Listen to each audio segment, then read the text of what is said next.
Friends, ಬನ್ನಿ ಜನಗಳೇ, ನಾವೀಗ ಅಷ್ಟಮಿಗೆ ಅಡ್ಡಿ ಮಾಡುವ. ನೀವು ಇದಕ್ಕಿಂತ ಮುಂಚೆ ಇದರಲ್ಲಿ ಇಡ್ಲಿ ಮಾಡ್ತಿದ್ರೆ ತೊಳಿಲಿಕ್ಕೆ ತುಂಬ ಕಷ್ಟ. ಅದಕ್ಕೆ ನಾನು ಈ ಸಲ ನಿಮಗೊಂದು ಪೆಲತೈರೆಯಲ್ಲಿ ಗುಂಡ ಮಾಡುವುದನ್ನು ಹೇಳಿಕೊಡ್ತೇನೆ. ಇದಕ್ಕೆ ಜಾಸ್ತಿ ಎಂತ ಕೂಡ ಬೇಡ, ಪೆಲತೈರಸಿದ್ರೆ ಸಾಕು. ಮತ್ತು ಈ ಥರ ಚಿಂಕಿದ ಕಡ್ಡಿ, ಇದು ಸ್ವಲ್ಪ ಒಣಗಿದೆ, ನೀವು ಲತ್ತ ತಗೊಳ್ಳಿ, ಒಳ್ಳೆಯದಾಗ್ತದೆ ಕಟ್ ಮಾಡಲಿಕ್ಕೆಲ್ಲ. ಈಗ ಹೇಗೆ ಮಾಡೋದಂತೇಳಿ ಹೇಳಿಕೊಡ್ತೇನೆ. ಈ ಎಲೆ ಉಂಟಲ್ಲ, ಅದನ್ನು 4 ಎಲೆ ತಗೊಳ್ಬೇಕು, ಒಂದೇ ಸೈಜಿದ್ದು. ಅದನ್ನು ಮತ್ತೆ ಒರೆಸ್ಕೋಬೇಕು, ಚಂದೆಲ್ಲ ಕ್ಲೀನೆಲ್ಲ ಮಾಡಬೇಕು. ಈಗ ಈ ಎಲೆಯನ್ನು ಒಪೋಸಿಟ್ಗೆ ಹೀಗಿಟ್ಕೊಳ್ಬೇಕು. ಹೀಗಿಟ್ಕೊಂಡು ನೀವು ಚಿಂಕಿರಿ ಉಂಟಲ್ವಾ, ಆ ಚಿಂಕಿರಿಯಿಂದ ನೋಡಿ ಹೀಗೆ ಇಟ್ಕೊಂಡು ಹೀಗೆ ಕುತ್ತಬೇಕು. ಅದಕ್ಕೆ ಕುತ್ತಿದ್ರಾ? ಈಗ ಕಟ್ ಮಾಡಿ ಉಳ್ದದನ್ನು.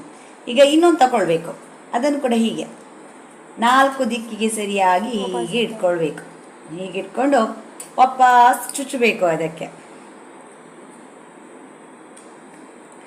ಹೇಳಿದ್ದು ನಾನು ಸ್ವಲ್ಪ ಲಕ್ಕ ತಗೊಳ್ಳಿ ಅಂತೇಳಿ. ಇದು ಸ್ವಲ್ಪ ಬುಲೆದಿದೆ, ಅದು ಕಟ್ ಆಗ್ತದೆ. ಹೀಗೆ ಆಯಿತಾ?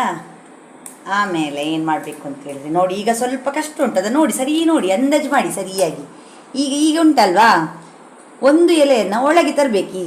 ಹೀಗೆ ಇನ್ನೊಂದು ಎಲೆಯನ್ನು ಸ್ವಲ್ಪ ಹೀಗೆ ಕ್ರಾಸ್ ಮಾಡಿ ಹೀಗೆ ನೋಡಿ, ಇಷ್ಟು ಜಾಗ ಕವರ್ ಆಗುವಾಗೆ ಹೀಗೆ ಮಾಡಬೇಕು. ಇಲ್ಲದಿದ್ದರೆ ಸ್ವಲ್ಪ ತೂತೆಲೆ ಇದ್ದರೆ ನಿಮ್ಮ ಬಂದ ಎಲ್ಲ ಹೊರಗೆ ಬರ್ತದೆ, ಅಡ್ಗೆ ನೀರಾಗ್ತದೆ. ಮತ್ತು ಇದನ್ನು ಹೀಗೆ ಒಳಗೆ ತಂದು ಇದನ್ನು ಹೀಗೆ ಹೊರಗಿಂದ ಹೀಗೆ ಲಾಕ್ ಮಾಡಬೇಕು. ಹೀಗೆ ಲಾಕ್ ಮಾಡಿ ಆದಮೇಲೆ ಹೀಗೆ ನಿಮ್ಮಲ್ಲಿರುವ ಈ ಚಿಂಕಿರಿ ಉಂಟಲ್ವಾ, ಅದನ್ನು ಹೀಗೆ ಸಾರಿಗೆ ಪಿನ್ ಮಾಡಿದಾಗೆ ಹೀಗೇನು ಮಾಡಬೇಕು, ಚುಚ್ಚಬೇಕು ಇದಕ್ಕೆ.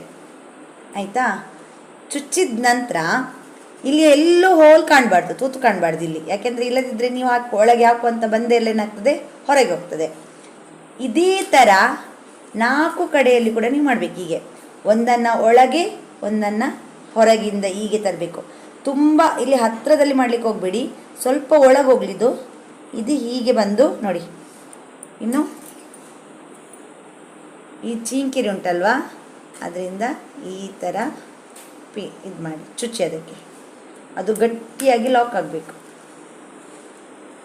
ಈಗ ಇನ್ನೊಂದು, ಇದು ಒಳಗೆ, ಇದು ಹೊರಗಿಂದ ನೋಡಿ, ಈ ಥರ ಎಲ್ಲ ಕಡೆ 4 ಕಡೆಯಲ್ಲಿ ಕೂಡ ನೀವೇನು ಮಾಡಬೇಕು, ಇದನ್ನು ಲಾಕ್ ಮಾಡಬೇಕು ಇದೇ ಥರ.